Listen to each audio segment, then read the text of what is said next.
রুহের জগতে যার সাথে যার বন্ধুত্ব ভালোবাসা গভীর ছিল, দুনিয়াতে তার সাথে তার ভালোবাসা বেশি।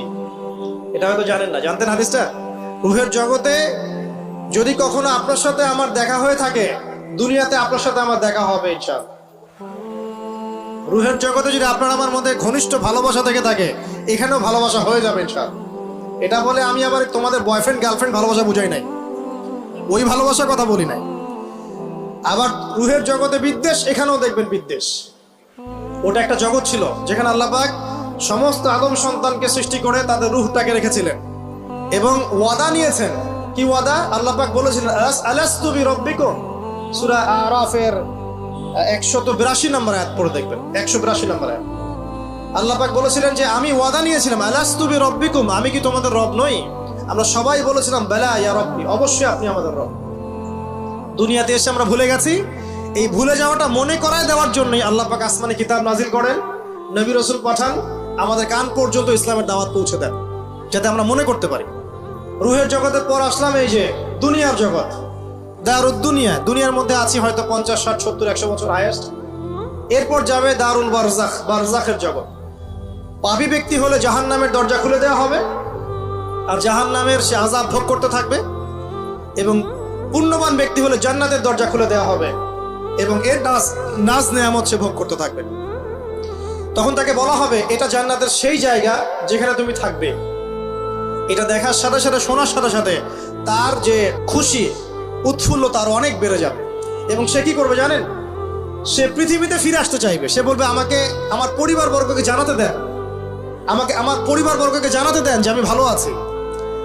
তখন ফেরেশতারা তাকে বলবেন যে এটা সম্ভব না, তোমার এবং তাদের মাঝে দারুল বারজাখ আছে, তুমি এটা ভেদ করে যেতে পারবে না।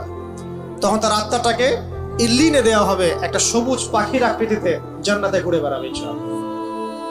আর যদি জাহান্নামী হয় তাহলে যে বললাম দরজা খুলে যাবে, জাহান্নামের মর্মান্তিক আযাব তার দিকে আসতে থাকবে। কবর সংকুচিত হয়ে আসবে এমন ভাবে যাতে তার বাম পাজর ডান পাজরের ভিতরে এইভাবে ঢুকে যাবে এবং এই আযাব চলতে থাকবে ইলা ইয়াউমি ইউবআসুন, পুনরুত্থানের দিন পর্যন্ত। এখন এই যে হাদিসটা আপনারা শুনলেন, এই হাদিসটা ব্যক্তিকেন্দ্রিক নয় কি? এখানে তিনটা বিষয় আপনাকে ফোকাস করতে হবে আমাদেরকে। এক, তাওহীদ, আল্লাহ পাকের তাওহীদ। দুই, রিসালাত, রাসূলুল্লাহ সাল্লাল্লাহু আলাইহি ওয়াসাল্লামের রিসালাত, এবং আখিরাত, পরকাল। এই তিনটা বিষয়ে খুব স্বল্প কথায় বলছি। দেখুন, তাওহীদ কি? আল্লাহ পাকের একত্ববাদ।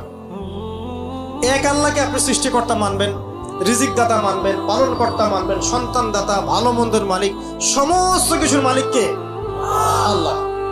আল্লাহ আল্লাহ আমাকে বাঁচিয়ে রেখেছেন, আল্লাহ আমাকে মৃত্যু দিবেন, আল্লাহ আমাকে রিজিক দেন, আল্লাহ আমাকে সন্তান দিবেন, আল্লাহ আমার ভালোর মালিক, আল্লাহ মন্দের মালিক, আল্লাহ সমস্ত কিছুর মালিক।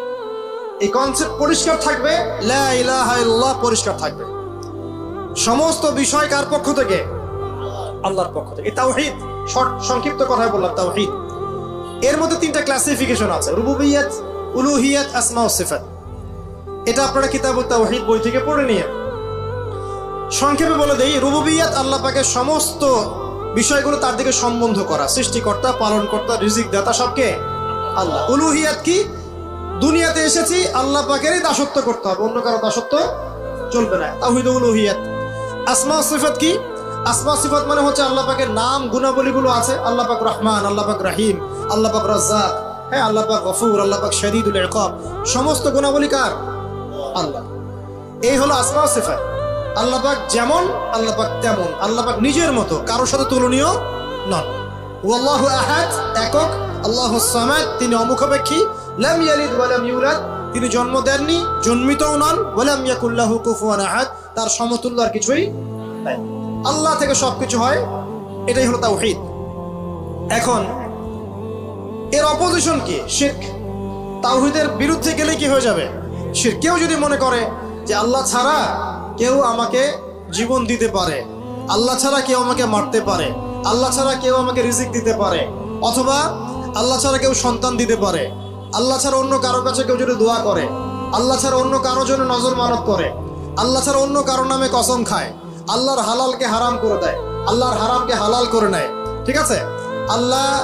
আল্লাহ থেকে শুভ অশুভ আসে না, শুভ আল্লাহর পক্ষ থেকে আসে, অশুভ শয়তানের পক্ষ থেকে আসে, এমনও যদি কেউ মনে করে, শুভ অশুভ দুটোই আল্লাহর পক্ষ থেকে আসে, কিন্তু কেউ যদি মনে করে না শুভগুলো আল্লাহর পক্ষ থেকে, অশুভগুলো শয়তানের পক্ষ থেকে, এমনও যদি মনে করে, শিরক হয়ে যাবে।